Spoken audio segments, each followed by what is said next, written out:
are you enjoying the success and the talk, response, appeal, Yeah.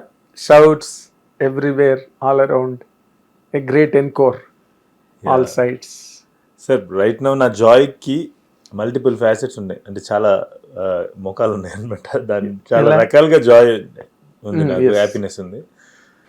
Number one, as usual 8 ఏళ్ళ క్రితం care of Kanchipalli అనే cinema తీసినప్పుడు వాడు వాడికి సినిమా తీయడం తప్ప ఇంక వేరే ధ్యాస లేదు సార్ వాడికి, అప్పుడున్న మహానేవాడికి. వాడికి వేరే ధ్యాస లేదు, వేరే ఆలోచనలు, భయాలు ఎటువంటివి లేదు సార్. అంటే భయమే లేదు వాడికి. వాడు ఏమైపోయినా వాడు సినిమా తీసేస్తాడు వాడు. ఓకే, అది ఏమైనా తీస్తాడు అనే ఒక ఆ భయం లేని ఒక వాడనమాట వాడు. సో ఆ సినిమాని అంటే ప్రజలు, ప్రేక్షకులు ఆదరించిన విధానం ఏదైతే ఉందో అది I think it's one of it's kind. ఆ టైమ్ అంటే అది కేస్ స్టడీ సార్. ఆడియన్స్ అటువంటి ఫిల్మ్ వచ్చినప్పుడు దాన్ని అంతలా మోయటం అనేది it's a case study. I think we all have to do. ఆ తర్వాత తెలిసిందే కదా సార్, ఇండస్ట్రీ మధ్యలోకి వచ్చి పడ్డామంటే భయాలు కూడా చాలా ముసుగులు తొడుక్కోవాల్సి వస్తుంది. భయాలు, అపోహలు మనం అందరం రాబోదుల్లో అవుతాం. రికగ్నిషన్ వచ్చింది, సక్సెస్ వచ్చింది, ఆర్ లైక్ ఏదైనా అంటే బేసిక్లీ గుర్తింపు వస్తుంది అంటే కనుక స్లోగా ఈ సమాజం మనం రాబోదులు చేస్తుంటుంది. 100%. సో ఆ కళ్ళు తెరుచుకునేదానికి మళ్ళీ ఏమంటుందంటే 8 ఏళ్ళు పట్టింది, ఇంకొక సినిమా థియేటర్లోకి వచ్చింది. మొదటి సార్ ఒక పూట మాత్రం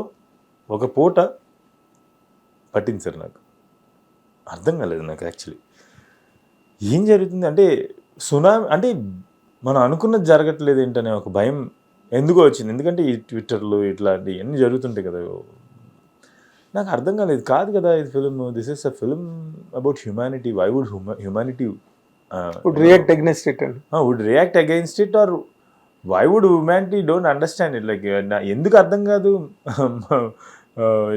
హ్యుమానిటీ గురించి సినిమా తీసినప్పుడు హ్యుమానిటీకి ఎందుకు అర్థం కాదు? ఎందుకు ఇంత నాకు అర్థం కాలేదు సార్. నాకు భయం వేసి ఏం చేశానంటే నేను ఫస్ట్ థియేటర్కి వెళ్ళిపోయాను. అసలు ఇది ట్రూ కాదని నాకు అనిపించింది. అంటే ఈ ట్విట్టర్లో ఇదంతా ఏదో మొత్తానికి జరుగుతుంది, నాకు అనవసరం. I don't want to talk about it. రాజమండ్రిలో బర్త్డే ఫంక్షన్లకి లైక్లు, కామెంట్లు కొట్టించుకోవడానికి కూడా ఏజెన్సీస్ ఉన్నాయి సార్. ఓకే, నాకు దాని గురించి నేను మాట్లాడదలుచుకోవట్లేదు. నేను మాట్లాడదలుచుకోవట్లేదు సార్. అయిపోయింది, ఇంకా అక్కడితో చెప్పేశాను. నాకు నిజంగా అదే అనిపించింది. అంటే అది నిజమో కాదు తెలియదు. బహుశా ఆ ఫస్ట్ ఫ్యూ మెంబర్స్, ఆ ఫస్ట్ 100 మందో 200 మందో ఎవరో నిజమైన మనుషులుగా వచ్చి సినిమా చూసి మాట్లాడి ఉండొచ్చు. కానీ అవి చూసి నాకు అసలు అర్థం కాలేదు, ఏం జరుగుతుంది ఏంటని అర్థం కాలేదు. ఎందుకంటే నేను 8 ఏళ్ళ తర్వాత థియేటర్కి రిలీజ్ ఈ సినిమా మీద నేను 5.5 సంవత్సరాలు నా జీవితం మొత్తం పెట్టాను సార్. నా జీవితం, నేను ఈ సినిమా కోసం కోల్పోయిన డబ్బు, నేను సినిమా కోసం కోల్పోయిన టైము, నాకు తెలిసి నా జీవితంలో అత్యంత విలువైన అమూల్యమైన థింగ్స్ కోల్పోయారు ఈ సినిమాకి. అలాంటి సినిమా థియేటర్కి వచ్చినప్పుడు మీరు మొదటి ఆటకి ముందే ఎట్లాంటి రివ్యూస్ వస్తుంటే, ఇట్లాంటి మాటలు వస్తుంటే సినిమాకి నాకు అర్థం కాక నేను థియేటర్కి వెళ్ళాను. మల్లికార్జున్ ఫస్ట్ ఐమాక్స్కి వెళ్ళాను. అక్కడ కూడా మీడియా షో జరిగింది, అంతా అయింది సార్. ఎంత కాదన్నా కూడా సార్, మీడియా అంటే నాకేమనిపిస్తుంది అంటే సార్, మీడియా మొత్తం ఒక చోట కూర్చొని సినిమా చూస్తే అది దాన్ని కరెక్ట్ విశ్లేషణ రాదేమో నా ఉద్దేశం. మీడియా మొత్తం ఆడియన్స్తో, 10 మంది ఆడియన్స్ ఒక చోట, 10 మంది ఒక ఆడియన్స్, ఒక ఆడిటోరియం ఆఫ్ ఆడియన్స్తో, 10 మంది ఇంకొక ఆడిటోరియం ఆఫ్ ఆడియన్స్తో అట్లా స్ప్రెడ్ అయ్యి చూస్తే మేబీ ద విశ్లేషణ విల్ బీ లేదంటే సేమ్ రొటీన్ డెఫినేషన్స్లో పడేస్తాం కదా సార్. మనకి ఏదైతే ఉందో కొన్ని డెఫినేషన్స్ ఉన్నాయో, టర్మ్స్ ఉన్నాయో, ఆ టర్మినాలజీలో పెట్టేస్తాము. నాకు ఏమనిపించిందంటే మీడియా షో అయిన తర్వాత కొంతమంది చాలా అద్భుతంగా మాట్లాడారు, కానీ చాలామంది ఈ భయపెట్టారు వాళ్ళ సినిమా మీద వాళ్ళ విశ్లేషణతో. నాకు అప్పుడు ఇంకొంచెం కొంతమంది అయితే చాలా చెప్పారు కదా, కొంతమందికి హోప్ ఇచ్చారని చెప్పేసి మీడియా పర్సనల్స్లోనే. దెన్ ఇలా కాదు, ఇది కూడా మీడియా షో కదా సార్. అస్సలు ప్రేక్షకులు ఏమనుకుంటున్నారు చూడాలని నేను మల్లికార్జునకి వెళ్ళా. సార్ లిటరలీ తెలుగు ప్రేక్షకులే సార్. ఎరప్షన్ ఒక విస్ఫోటనం అనమాట. సెకండ్ హాఫ్ మొత్తం ఇంకా ఇలా చిన్న విస్ఫోటనాలు కలిసి లాస్ట్కి ఒక పెద్ద eruption. And I felt real నేను యాక్చువల్లీ లిటరలీ కృంగిపోయాను ఫస్ట్ ఆటకి. మొదటి మీడియా ఆట ప్రీమియర్స్ తర్వాత కృంగిపోయాను. కానీ దేవుళ్ళు సార్ తెలుగు ఆడియన్స్. అసలు నేను డ్యాన్స్ చేసా యాక్చువల్లీ వెనకల డ్రెస్ రూమ్లో సార్, డ్రెస్ సర్కిల్లో కూర్చుని చూస్తున్నాం. ఆ ఎరప్షన్ చూసి నేను అసలు వెనక డాన్సెస్ అనమాట. సో ఫైనల్లీ 5.5 సంవత్సరాలు దీని మీద పెట్టిన ఏదైతే కోల్పోయాను అనుకుంటున్నానో అవన్నీ తిరిగి నాకు మళ్ళీ గెలుచుకున్నట్టు అనిపించింది అనమాట. సో అయితే నేను ఇది ప్రేక్షకులు నన్ను గెలిపించినందుకు వచ్చిన ఆనందం ఒకటైతే. ఇంకోవైపు నుంచి వాడు భయస్థుడు ఉన్నాడు కదా సార్, ఒకడు వాడు భయం లేనివాడు ఒకడు ఉన్నాడు కదా. కంచపాలెం తీసినప్పుడు ఉన్న వెంకటేష్ భయం లేనివాడు ఎవడైతే ఉన్నాడు, వాడికి చాలా రకాలుగా అంటే ఇంటిగ్రిటీ కోల్పోతానేమో, నా ఇంటిగ్రిటీ కోల్పోతానేమో ఈ పరిస్థితులన్నిటి వల్ల అని చెప్పి చాలాసార్లు భయపడే స్థితికి వెళ్ళా సార్. నేను ఇంటిగ్రిటీ కోల్పోతానేమో, ఈ సినిమా కనుక ఒకవేళ అటు ఇటు అయ్యుంటే, ఒకవేళ ఆ మొదట వచ్చిన ఏమంటారు ట్వీట్స్ ఇవన్నీ చూసి ఈ సినిమా కనుక అదే నిజమై ఉంటే కనుక, ఈ సినిమా నిజంగా వాళ్ళు చెప్తున్నది నిజమైపోయి ఉంటే కనుక, ఆడియన్స్ కనుక అది వాళ్ళ చేతుల్లోకి తీసుకోకపోయి ఉంటే గనక, ఈ సినిమా తాలూకా రిజల్ట్ని వాళ్ళ చేతుల్లోకి తీసుకుని వాళ్ళు బయటకు వచ్చి చెప్పుండకపోయి ఉంటే గనక, అంటే లిటిల్ ఎంత సార్, వేల మంది వీడియోస్ పెట్టి అసలు సార్ ఎవరైనా సినిమా బాగుంది ఇది బాగుంది అంటారు సార్. సార్ అందరూ వాళ్ళు పుస్తకాలు రాస్తున్నారు sir actually, which is what the film has deserves.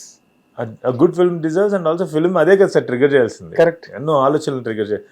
Telugu audience కనుక ఈ సినిమాని చేతిలోకి తీసుకుని ఉండకపోతే మొదటి రోజు మధ్యాహ్నం కల్లా ట్విట్టర్ రివ్యూలే గనక డామినేట్ చేస్తుంటే భయం లేకుండా భయపడకుండా కేర్ ఆఫ్ కంచపాలెం తీసి ఇప్పుడు కూడా జీవితంలో అన్నీ అంటే పక్కన పెట్టేసి ఈ సినిమా చెప్పాలి తెలుగు ప్రేక్షకులకి అని బతికినటువంటి వెంకటేష్ మహా అనేవాడికి ఇంటిగ్రిటీ కోల్పోయాడు సార్. వాడు అది ఇంటిగ్రిటీ, నేను బతకాలి కదా, బతకాల్సిన ఇంటిగ్రిటీ కోల్పోవడం అంటే ఇంకా వచ్చిన అడ్వాన్స్లు తీసుకోవడం. అంటే ఇప్పటికీ కూడా నేను అడ్వాన్స్లు తీసుకోవడానికి I'm willing sir, because I last a lot in the process కదా. యా, బట్ నాకు అడ్వాన్స్లు ఇచ్చే వాళ్ళు నేను చెప్పే కథల్లో నమ్మకం లేకుండా పోయేది సార్. అది నాకు తెలుగు ఆడియన్స్ ఈరోజు నాకు ఇచ్చిన గిఫ్ట్ ఏంటంటే, నా పరిశ్రమ నన్ను నమ్మేటువంటి గిఫ్ట్ ఇచ్చారు. నేను చెప్తున్న నా కథని, నేను చెప్తున్న కథల్ని, లేదంటే దాంట్లో దానిపైన నా పరిశ్రమకి నా కథలపైన నమ్మకం తీసుకొచ్చారు. వాళ్ళ చేతిలోకి ఈ సినిమా బాధ్యత తీసుకుని. కరెక్ట్. సో ఈ రెండు ముఖ్యమైన అంటే reasons for me to be happy today. Exactly, అది చాలా పెద్ద విక్టరీ. నీ వెనకాతలు ఉన్న ఆ లైఫ్ స్టైల్ ఉంది చూసావా, ఒక కన్విక్షన్, నేను ఇలా తీస్తాను, ఇలాగ కొత్త సినిమా తీయాలి అన్న కన్విక్షన్ ఎక్కడో గాలికి ఎగిరిపోయి ఉండేది. 100% ఈజీగా కోల్పోయేవాడిని సార్ నేను. అప్పుడు మహా తీసి ఆకలి కదా sir, at the end of the day మనిషి వాడికి ఆకలి వేస్తుంటుంది. కొన్నాళ్ళు రిస్కులు చేయగలరు సార్, ఎంత రిస్క్ అయినా. ఆ రిస్కులు ఫలించినప్పుడు ఏమవుతుంది సార్, ఆడికి ఆకలి, ఇంక వాడు బతకాలి, ఎగ్జిస్టెన్స్ మీదకి వచ్చాడు. వాడు ఒక్కడే కాదు కదా, కుటుంబాన్ని పోషించాలి, వాడిని నమ్మి, వాడితో పాటు వాడిని నమ్మి ఉన్న టీమ్స్ని పోషించాలి, అంత ఉంటుంది కదా సార్. వాళ్ళ నమ్మకాన్ని కోల్పోకూడదు, నా టీం యొక్క నమ్మకాలను కోల్పోకూడదు. నా నుండి ఇప్పుడు ఫర్ ఎగ్జాంపుల్ నాతో పని చేసి దర్శకులు అయిన వాళ్ళు ఉంటారు, వాళ్ళకున్న ఆ స్ఫూర్తి నా నుండి వాళ్ళకి వచ్చే స్ఫూర్తి ఏదైతే ఉంటుందో అది కోల్పోకూడదు, వాళ్ళు కోల్పోకూడదు. అది ఇలా ఎన్నో రీజన్స్ ఉన్నాయి, ఎన్నో కోల్పోయి ఉండేవాడిని సార్ నేను. కరెక్ట్. అయితే ఇందులో నేను నిన్న మొన్న మీ ఫంక్షన్లో కూడా మాట్లాడినప్పుడు ఒక మాట చెప్పాను, ఇది నీ ఒక్కడి విక్టరీ కాదు, ఈ వెనకాతల పాపం స్క్రిప్ట్లు కొత్తవి పట్టుకుని, కొత్త కథలు పట్టుకుని తిరిగి అలసిపోయి ఆకలితో విసిగిపోయి ఉండేవాళ్ళు ఉంటారు చూడు, వాళ్ళందరికీ లైఫ్ ఇచ్చావు సార్. ఈ మాటకు వస్తే, మీరు ఈ మాట తీశారు కాబట్టి, సత్య నేను నేను మీకు ఒక చిన్న విషయం చెప్పాలి. చెప్పు. కంచపాలెం తీసినప్పుడు నేను తర్వాత ఏ ఆఫీస్కి వెళ్ళినా లేదంటే కృష్ణానగర్, నేను ఇక్కడి నుంచే వెళ్ళాను కదా, ఇక్కడే ఉండేవాడిని మొదట్లో. ఎప్పుడైనా కృష్ణానగర్ వచ్చినా అసిస్టెంట్ డైరెక్టర్స్ కలిస్తే థ్యాంక్ యూ అన్న, మాకు కథ చెప్పడానికి యాక్సెస్ దొరికేది కాదు, ఏదైనా ఇలాంటి కథ చెప్పాలంటే, కానీ ఇప్పుడు యాక్సెస్ దొరికిందన్న, గుడ్, హ్యాపీ అయ్యేవాడిని. హిట్ టీవీ యాప్, ఇందులో short news, live news, entertainment shows, movies, digital magazines తో పాటు మీ జిల్లా వార్తలను కూడా ఫ్రీగా చూడొచ్చు.